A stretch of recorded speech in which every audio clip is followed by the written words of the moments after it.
Thank you for joining our stream tonight. My name is Alex. I am a civil engineering major at Rose-Hulman Institute of Technology, and I work at AskRose, and today we are going to be teaching you about triangles. So to start out, what is a triangle? A triangle is a compound word with tri, meaning three, and angle.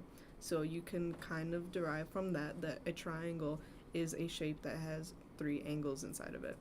So three sides with three angles, all of the angles add up together to get 180 degrees.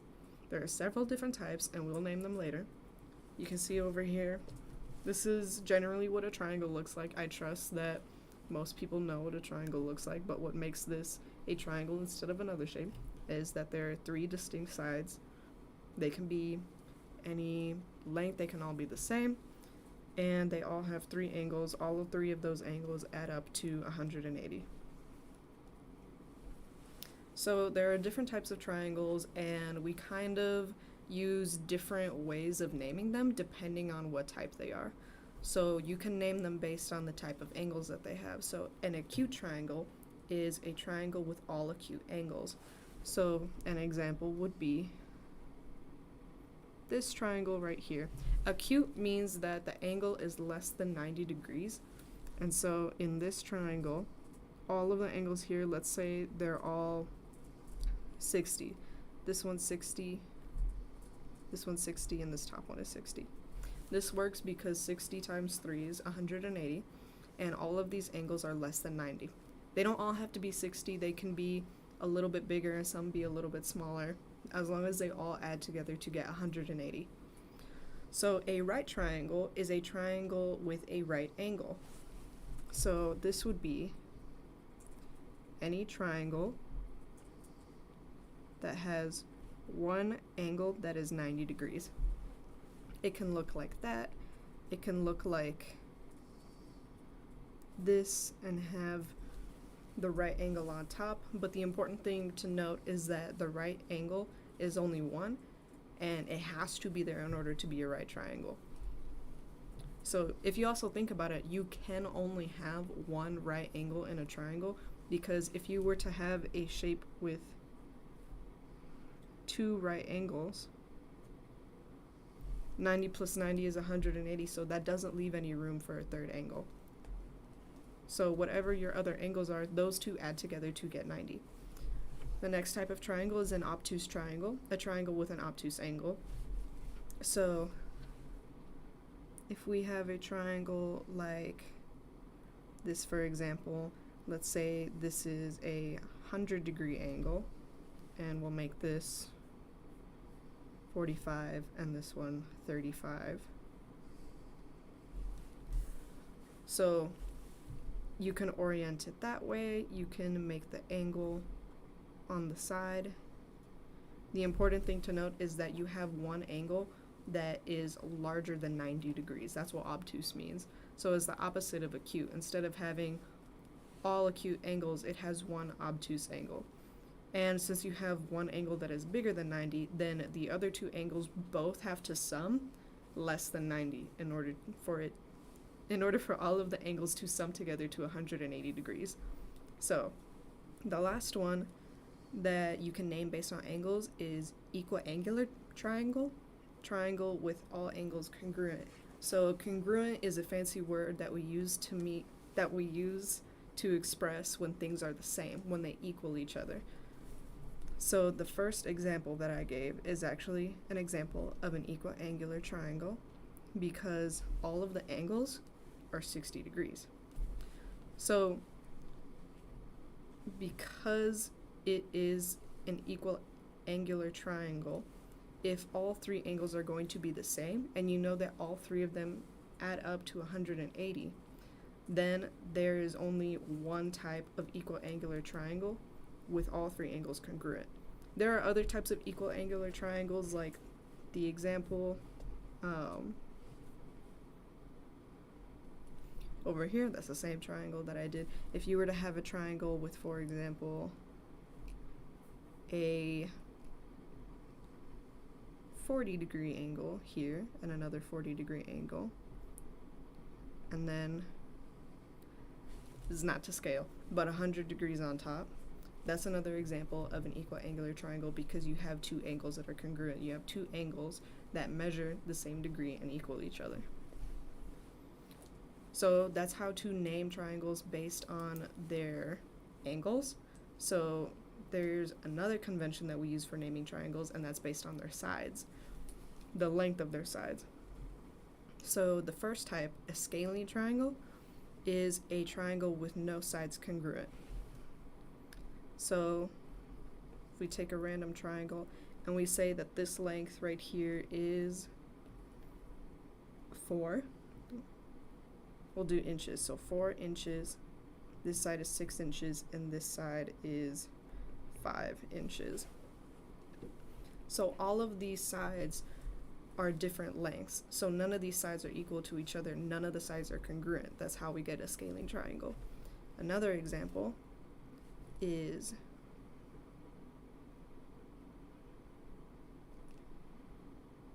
let's call this 25 inches. This one is 22 inches, and let's just say that this one is 4. Again, it's not to scale, but this is an example of a triangle where all the different sides are different lengths, so none of them are congruent. The next type is an isosceles triangle. In this triangle, you have exactly 2 sides congruent. So let's say this is 10, this is 10, and this is 4. You can draw it like this. That does not look the same, but 10, 10, 4. The important thing to note is that there are 2 sides that are the same length. It doesn't matter which sides they are as long as there are 2. So for the last one, equilateral, all of the sides are the same. So this is where you would get that 60, 60, 60 triangle, because since all of the sides are the same, all of the angles have to be the same as well. And this is different from an isosceles triangle because in an isosceles triangle, only 2 of the sides are the same. If all 3 are the same, then it is an equilateral triangle. So here we have a triangle here, and we can try and name this based on angles or based on sides, and here we can do both. So this type of triangle has side lengths 4, 4.5, and 4.5. So right off the bat, that tells us that 2 sides are congruent and 1 is not. So we can go ahead and say that this is an isosceles triangle. Isosceles. And we can look at the angles as well. Here we have 63.4 degrees, 63.4 degrees, 53.1 degrees. So what this tells us is that all of these angles are acute. 2 of them are the same, but having 2 angles congruent doesn't really tell us much about the triangle in terms of angles, because we already found out that it's isosceles, so we know that 2 of these angles have to be the same because 2 of the sides are the same. So this is an acute isosceles triangle. All of the angles are less than 90, and 2 of the sides are the same. So it is both acute and isosceles. So here's a different triangle. Here, our side lengths are 4, 4, and 4. So this one's actually very simple. This one is equilateral. And acute. So all of the side lengths are the same, which means all of the angles are the same. So that can only be one type of triangle, although the side lengths can be whatever, as long as they are all the same. You can also call this an equiangular triangle because all of the angles are the same. So here's a more complicated example. In this one, we have length 5.7, length 4.4, and length 2.2, or 2.1. So all of these are different, so we know that our triangle is a scalene triangle. But we also have this angle over here, 118.7, That's bigger than 90 degrees. So we have an obtuse scalene triangle.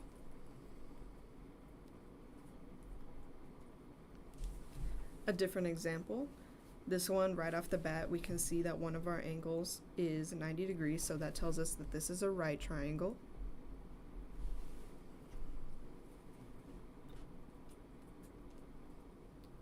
Side length 3, side length 4, side length 5. None of these are the same, so this one is a scalene. So, scalene right triangle.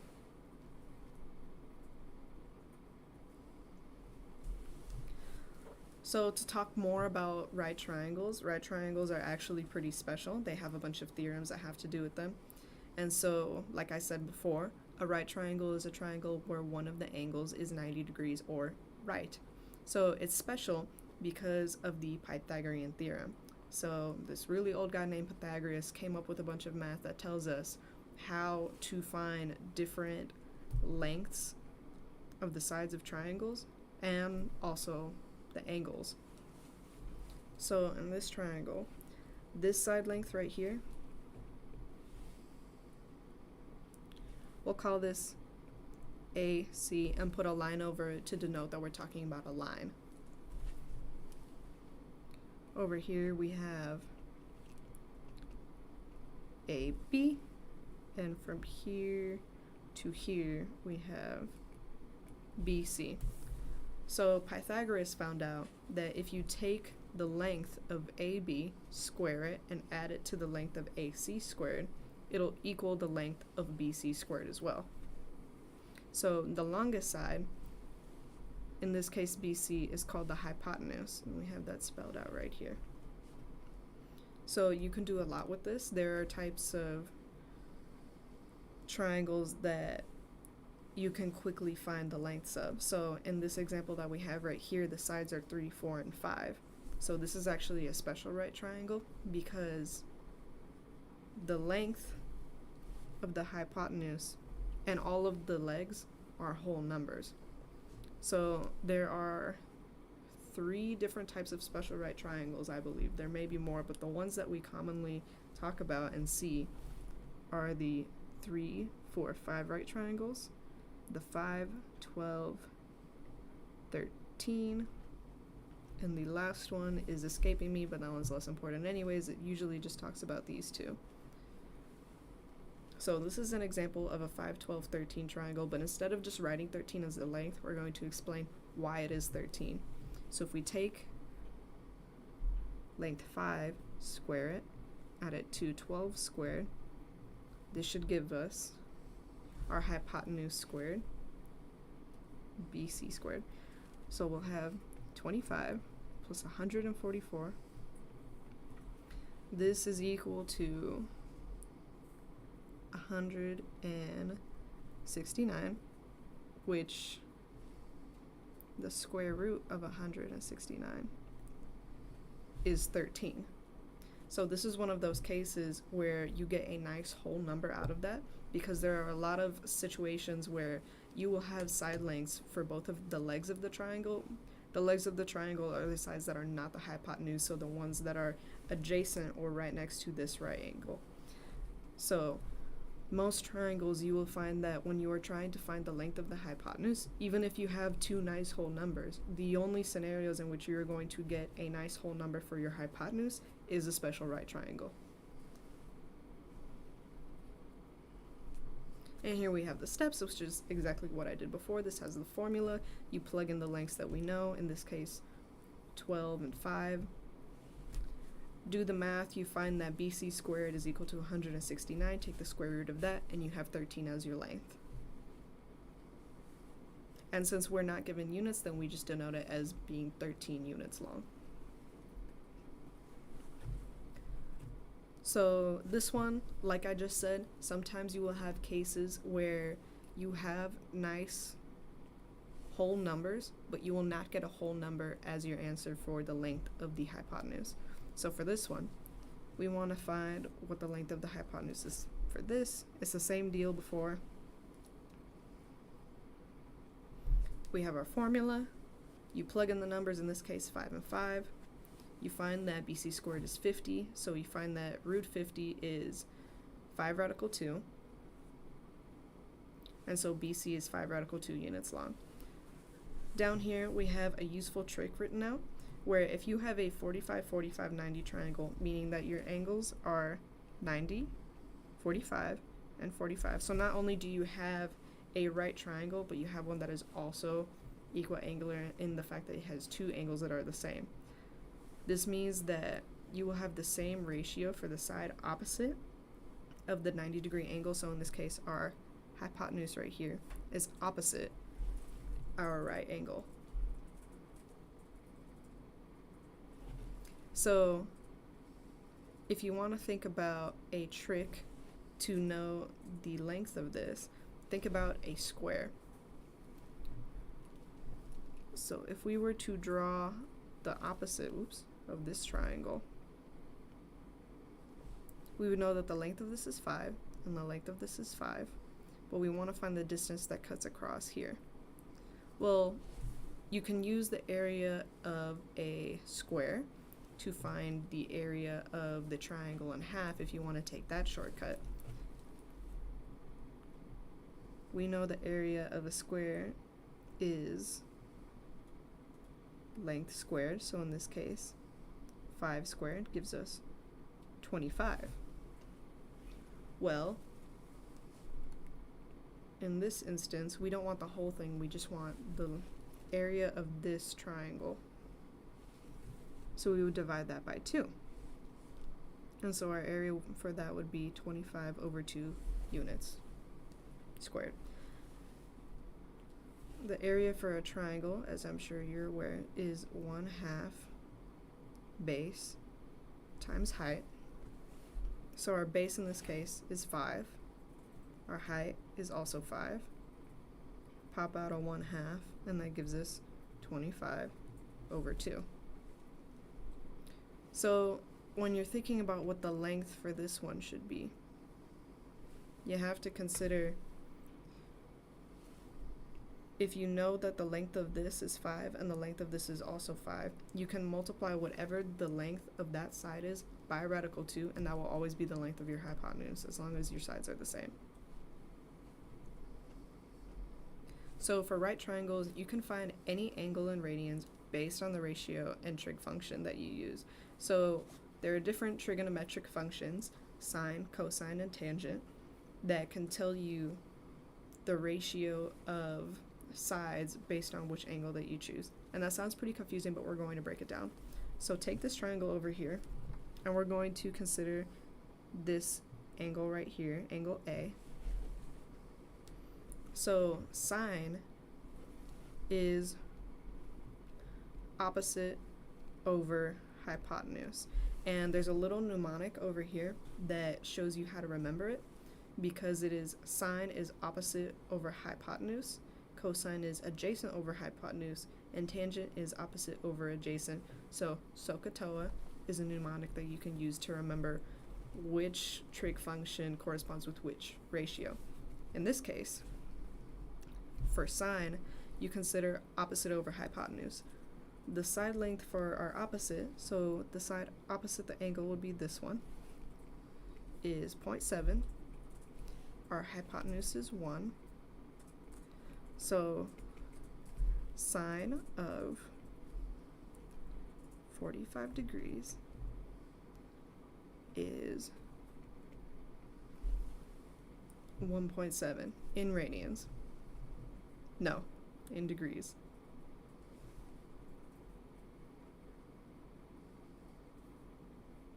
Yes, okay. And that just gives us the ratio of these two. So for cosine, you would do adjacent over hypotenuse. Adjacent is the side that is attached to it, so this side. And again, we have 0.7 over 1. So we have cosine of 45 equals 0.7. And it makes sense that these two are the same because the side lengths are the same. So no matter which side you're referring to, which ratio, it is going to be the same. Now for tangent, it's kind of a different story, Because for tangent, you're not including the hypotenuse at all. You are only concerned with the opposite side and the adjacent side. So here we'll have 0.7, the opposite side over here, over our 0.7 of the adjacent side over here, and this gives us 1. So tangent of 45 degrees equals 1. And this also makes sense if you think about it, because if our sine is the same and our cosine is the same, then these ratios that we're considering are going to cancel out and equal 1. Another way to think about it is, if tangent is opposite over adjacent, let's try and multiply this by 1 and see what we get. Well, something that equals 1 is hypotenuse over hypotenuse. In this case it's 1, so 1 over 1 equals 1. If we multiply it by 1, we still have the same ratio, but it'll look a little different. Now, if you'll notice, this gives us a different perspective as to why tangent of 45 degrees equals 1. It is because, and let me erase some of this.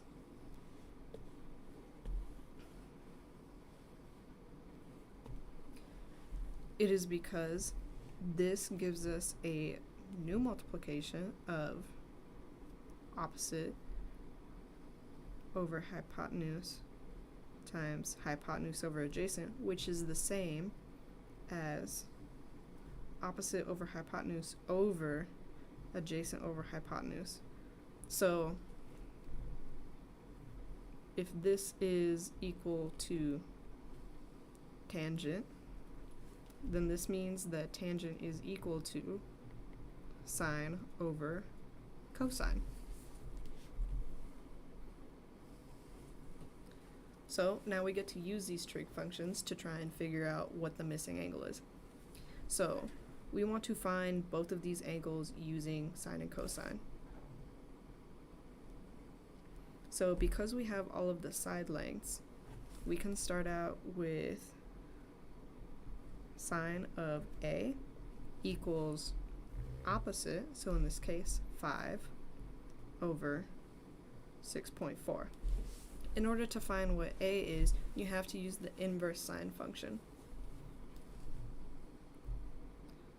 So A is equal to sine inverse of 5.604.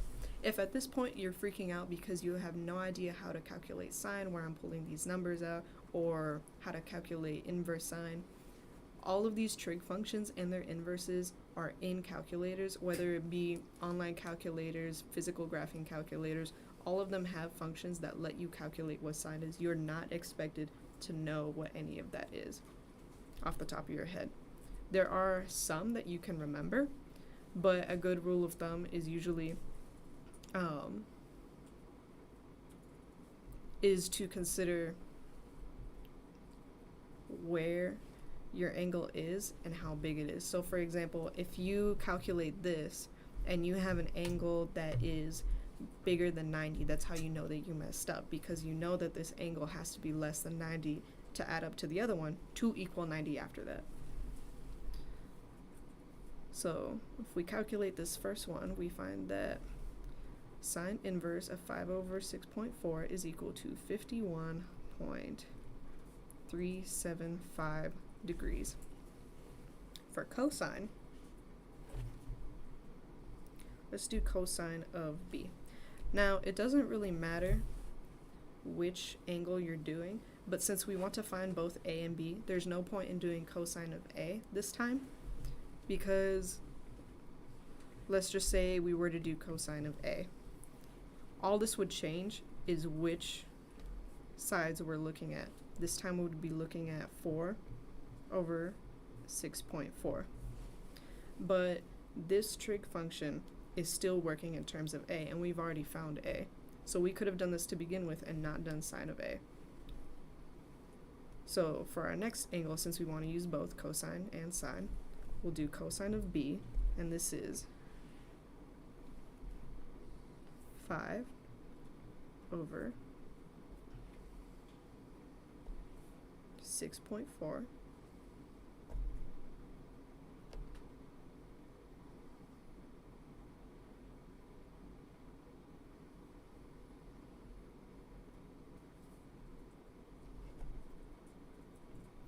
which is equal to, let me make some more room here.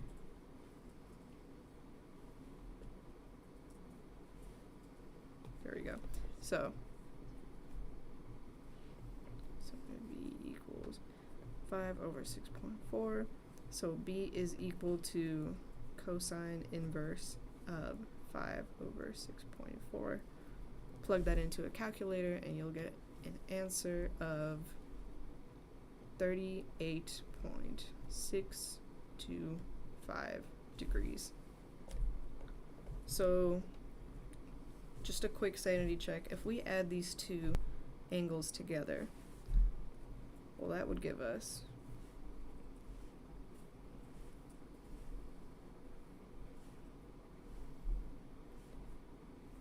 1 plus 5 plus 3 is 9. That would give us 90 degrees. So we know that we did it right. That's an easy way to check your answers if you're doing problems like this, because you know that since it is a right triangle, one of your angles has to be 90, so your other two have to add up to equal 90.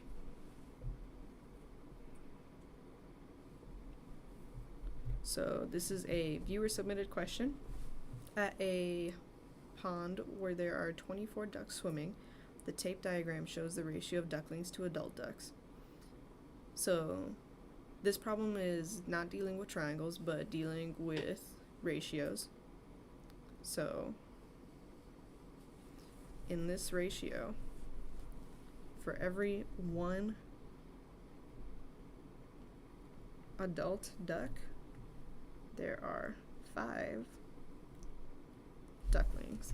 So that's our ratio, 1 to 5. So in order to do the rest of this problem, it wants you to consider what the original ratio is and the number of ducks in the pond. So if there are 24 ducks swimming, then over here we have a table that shows you what the original ratio is, so what we just found as 1 and 5. So the total number of ducks is 24. So if you add your ratio together, a good way to solve these things is to consider, well, if I have 5 groups, or if I have 5 of one type of thing per one type of this thing, no matter how many type we have of this, we know we're going to have this. So your total is going to be the sum of those two. In this case, this. The total number of ducks we have is 24. We have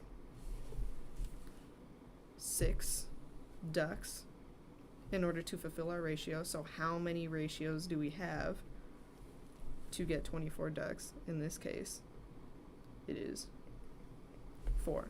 So in order to get the number of each of these types of ducks, we would have to multiply our original ratio, do it right here, multiply by 4, multiply by 4, and that'll give you the number of ducks in the pond. In this case, 5 times 4 equals 20, 1 times 4 equals 4, so that gives you a total of 24 ducks.